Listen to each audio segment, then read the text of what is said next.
What's up, guys? This is Rashboy here, and today I'll be just talking about some of my martial arts inspiration, people who inspire me in martial arts. Okay, so before this, the bunch of people I'm gonna list today, I've written biographies about them in my website. So if you guys want more information about them, go to our website and check it out. All right, rashboymartialarts.weebly.com, rashboymartialarts.weebly.com. Okay, so the first person I would say is Steven Seagal. Now, putting aside all the controversy and all the BS that's out there and just focusing on his martial arts, I personally think that his Aikido style is really good, and I even talked to some of his students, some people who have trained with him privately, and yeah, I mean, I like his style of Aikido. I mean, I think what he's teaching to me seems practical and hard, and if I have the opportunity to train with him and meet him one day, I would love it. All right. In fact, the reason why I have this whole, love and passion for martial arts right now is because of him. Because 2 years back, I watched some of his movies and I loved it, and I took up Aikido, and then I started reading and dabbling about martial arts, and doing lots of research, and that's how my passion for martial arts grew. So yeah, big thanks to him. So and also another thing that I liked about him was the fact that going to Japan and studying with the people, studying with the good teachers over there, because he went to Japan, like, back in the 70s, and trained with different people and lived there. And also, what else? He was the first gaijin, non-Japanese, to be the head of a dojo. All right, so that's what I like about him. Now, second person, Donn Draeger. All right, short form for Donald Frederick Draeger. Now, by just looking at a picture of his body, man, you know what inspires me about him. Yeah, it's just his body, man. Just look at him. All right, by just looking at a picture of his body, it really inspires me to go out there and just work out and be strong. All right, and this guy is an American pioneer of martial arts, and I think everyone should read up about him. Again, you can go to our websites over there. He held many rankings, high rankings in different Japanese arts. Trained with Mas Oyama, trained in judo. Introduced weight training to judo. Along with that, he trained in many old school Japanese weapon arts. All right, I think one of them is Tenshin Shinto Ryo. Yeah, that's what it's called. It's on YouTube. Check it out.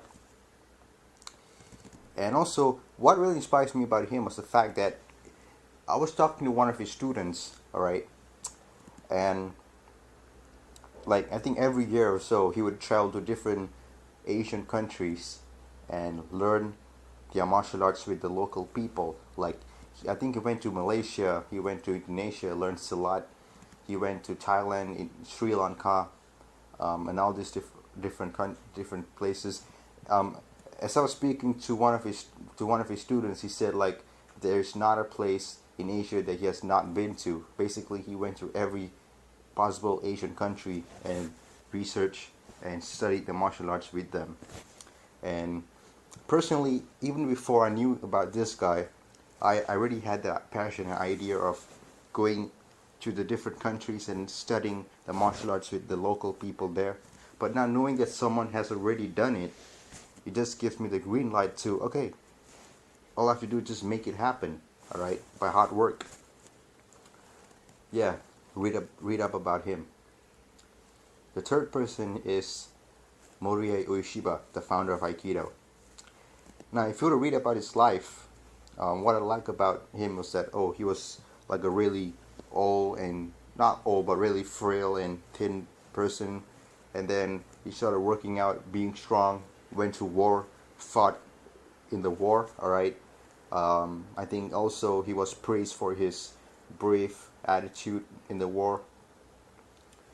And along with that, he started, like, I think he started, he faced many challenges and defeated them. and finally he got old and started being spiritual. But what really interested me about him was his early life, all right, and that's what I would really like to try to follow, all right. I mean, just for martial arts, you know, about working out, being strong, testing yourself, all right. Now the fourth person is Sokaku Takeda, okay. This guy, I would say, is the last true samurai. He was born into a samurai family, so at a young age he started studying the martial arts, and eventually over time he got to the position of being the headmaster of of the art that his family had, which was called Daitorio Aikibujutsu. But what I love about this guy was the fact that he went all around Japan. From what I read, he went all around Japan challenging people to test his skills. And even he had a sword with him, and he killed many people. There was one time when he went to a place to take a shower or take a bath, all right, and there were a bunch of other people over there who was making fun of him because he was really short, and the only weapon he had was the towel. And once they came to attack him, he just took his towel like this and just started killing them. He broke some of their ribs, and they just went away. And what happened was that when he went home, he started to polish his sword to wait for nightfall, because he knew that they would come to kill him. All right, so he was ready with his sword to kill those guys. And another thing that I read was that every night when he slept in his house, every hour he would wake up and change position, change the place where he slept, because people were trying to kill him back then. All right, a true warrior. The last person is Henry Ellis. I don't know if you guys know about him, but personally, he inspires me in martial arts. He is the pioneer of Aikido in the UK. He trained Aikido in the 1950s, 60s, all right, and his teacher was Kenshiro Abe, all right. Now, Kenshiro Abe is one of the only guys to defeat Masahiko Kimura. Now, if you guys know, Masahiko Kimura was the guy who defeated Helio Gracie, all right, and that's where the name Kimura Lock came from. So, what a great teacher he had. So, I began reading his blog in 2012. I posted a link to his blog, and I just really love to read the way Aikido was being practiced in the 1950s, the hard and vigorous training, and I knew that, man, I wish I was there, man. I loved it. And anyway, I got his book, Positive Aikido. If you guys have watched my review, he signed it for me personally, and a big thank you to him. And I spoke with him for a while, and he personally told me this. He said, view Aikido like a cup of coffee, and depending on how you want your coffee to be, you gotta just add in things, okay? And I told him what I wanted, and he said, all right, just you gotta study some MMA to achieve your goals and to achieve what you want. And that's what he told me. And yeah, we talked about different stuff about the book, and I just loved it. Another thing he told me was that he said, you have to fight for real to test these things. He said, even though Aikido is not about fighting, not all about fighting, he said, you need to fight for real to test your stuff. If not, you'll never know what's going to work for you. That's what he told me.